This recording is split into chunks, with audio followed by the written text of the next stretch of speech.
Hello, Bacho. Let's read a given question. The question says, state any difference between AC and DC. Why AC is preferred over DC for long range transmission of electric power. Name any one source each of DC and AC. So इस question में जो key concept we will be using is the concept of difference between alternating and direct current. AC का मतलब है alternating current, DC का मतलब है direct current. So यहाँ पे हम list down करेंगे difference. So alternating current and then we have direct current.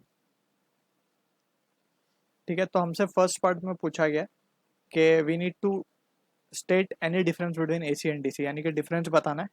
तो जो इंपॉर्टेंट डिफरेंस है वो हम यहाँ पे लिस्ट डाउन कर देते हैं। फर्स्ट ऑफ ऑल जो डेफिनेशन है एसी और डीसी की, सो अगर हम एसी की बात करें, so it is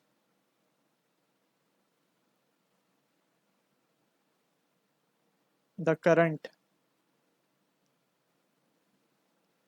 whose polarity changes. It is the current whose polarity changes with time. ठीक है ना, तो ये बेसिक डेफिनेशन है ऑल्टरनेटिंग करंट की। वेरएस डीसी करंट के बारे में हम बोल सकते हैं इट इज यूनिडायरेक्शनल करंट, मतलब इसमें डायरेक्शन चेंज नहीं होता, यूनिडायरेक्शनल करंट। ठीक है, so these are the two important point. अगर हम इसको थोड़ा सा ग्राफिकली प्लॉट करके समझने की कोशिश करें, सो अगर हम करंट वर्सेस टाइम का ग्राफ देखें फॉर एसी, अगर हम मान लें कि वाई एक्सिस पे हमारा करंट हम कंसिडर कर रहे हैं और एक्स एक्सिस पे हम टाइम कंसिडर कर रहे हैं, सो ये कुछ ग्राफ इस तरीके से हो सकता है। कोई भी शेप का हो सकता है, ट्रायंगुलर, रेक्टेंगुलर, किसी भी शेप का। बस यहाँ पे एक चीज़ देख सकते हैं कि for half cycle it is positive, for another half it is negative, फिर हाफ पॉजिटिव फिर नेगेटिव, इस तरीके से पोलैरिटी चेंज हो रही है इसमें। ठीक है ना, तो ऐसे करंट को हम बोलते हैं ऑल्टरनेटिंग करंट। वेरएज अगर हम डीसी का प्लॉट करके देखें, तो डीसी में हम देख सकते हैं कि this is time, so DC में स्ट्रेट करंट पास होगा ये आई नॉट, या I naught will be the maximum value. I versus t में हम देख रहे हैं तो एक आई नॉट वैल्यू का करंट है जो कि फिक्स है, टाइम के साथ चेंज नहीं हो रहा, कांस्टेंट चलता जा रहा है। लेकिन यहाँ पे जो है करंट की वैल्यू जो है वेरी कर रही है, प्लस माइनस।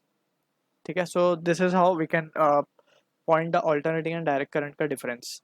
अब second part of the question की तरफ चलते हैं, why A C is preferred over D C. So इसके दो मेन रीजन्स हैं। First is in DC has more power loss, has more power loss in transmission.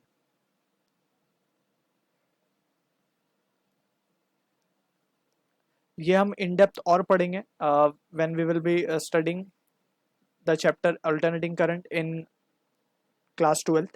ठीक है, so DC has more power loss in transmission, ये एक reason है compare to AC। तो इसीलिए पावर लॉस को बचाने के लिए हम AC यूज़ करते हैं कंपेयर टू AC। ये एक पॉइंट हो गया। Second point we can see कि AC का जो सेटअप है, टू स्टेप अप का मतलब होता है कि कम वोल्टेज से हम उसको ज़्यादा बना सकते हैं। टू स्टेप अप और स्टेप डाउन